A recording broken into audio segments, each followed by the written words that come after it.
So it's time for our month 4 of leadership training, and I'm doing some preparation for that. This weekend is going to be quite hectic. A lot of emotional stuff's come up, and we had a few exercises to complete to bring up some of this stuff. And I've also got a talk to do, a 3-minute talk to do. So the talk is about why my emotional intelligence is the most vital link to my destiny. And I feel like I've done a lot of ego controls in regards to connecting with people, but I think I've hit a ceiling. And now it's like opening my heart up and being able to be me which will take me to the next level. Like, I'm trying to be perfect, trying to do everything, trying to do a lot of stuff through the ego and controlling. But now it's just like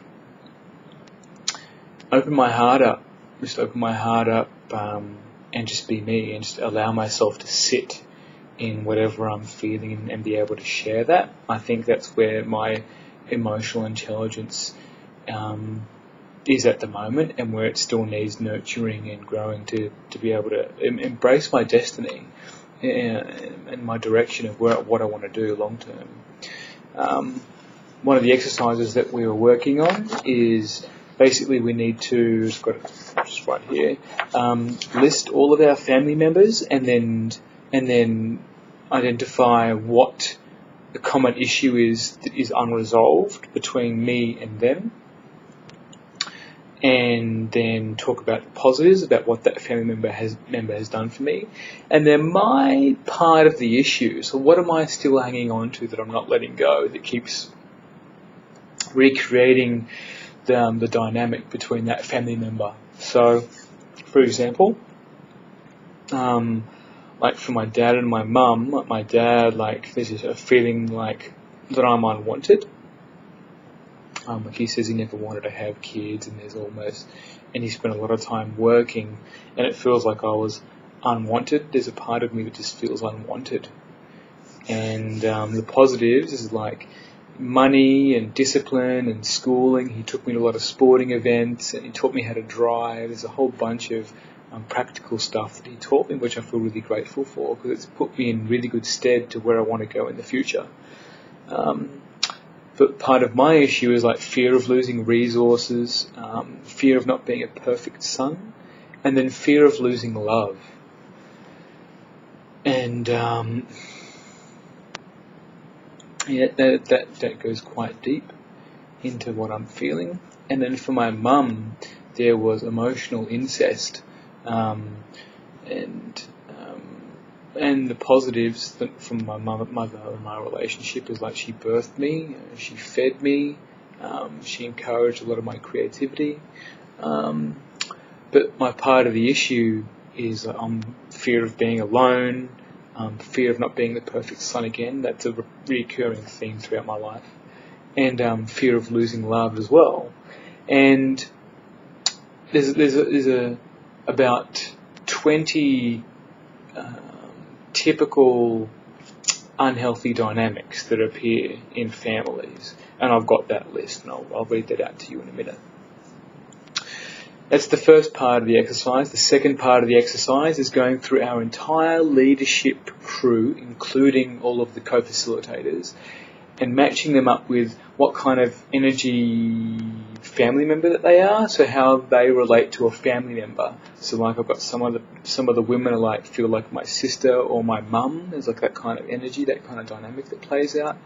And then we go through the same process, like what has upset me, what have they done to upset me, the positives that this person's done, and then my part of the issue, which was like wanting to save people in the group. That's an issue that keeps coming up in my life in general.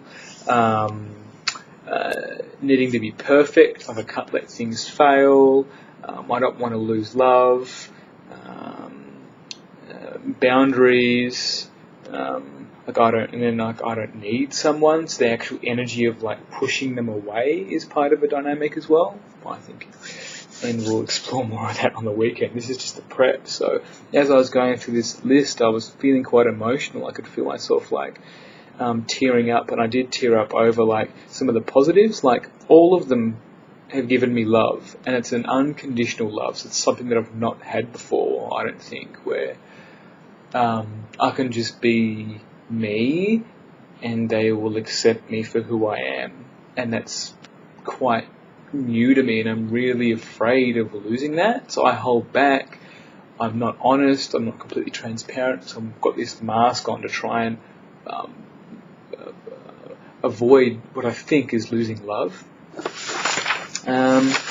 So the 20 points of some of these 20 list of common core issues.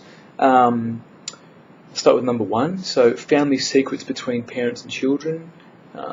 2 is like family enmeshments and entanglements that create poor boundaries, collusions and unhealthy generation gap, blind loyalty to your opposite sex parent, sibling rivalry / jealousy, princess and prince dynamic, invasive grandparents or older siblings. So I was the eldest sibling, and I think that some of the grandparents were quite invasive, and I think that threw out a lot of the dynamic between my mum and my dad, and they couldn't set boundaries because they were probably afraid of losing love or resources. So it's this rich tapestry that keeps on passing down from generation to generation to generation. Lack of sexual boundaries, domestic violence, family addictions, incest or emotional incest, unhealthy apedal triangles. So that's like a dynamic between like mum, dad and me, or mum, me and a sibling, or grandma, mum and me. So all these triangles. Typically it's parental and child. Those can play. And then pre-apedal, which is like we usually use mother and me, mother and myself. Unwanted child, abandoned child, suppressed child, rejected, betrayed, a lost or neglected child, reverse generation parenting, kind of like parentalization. I think that's what that is. Family black sheep, like the blamed child. I know my sister's got hit with a lot of that. And super achiever, the favourite child. I'm the super achiever child. There's almost nothing that I could do wrong, and that's played out quite a bit, and it's made me quite not very resilient in some things, and particularly in relationships. So, but that's the foundation for this weekend. There's a lot going on at the moment, politically and environmentally. So there's like this global storm going on, and it's going to be a pretty intense weekend, and I'm really looking forward to it. I'm really looking forward to cracking through a lot of my resistances and embracing my shadow and doing lower self work to make space for some more healthy dynamics and healthy feelings. So yeah, that's what I have for this story. Thanks for listening. You can ask me questions, or I can refer you to other people, or just say hi. Anyway, thank you. Take it easy. Bye.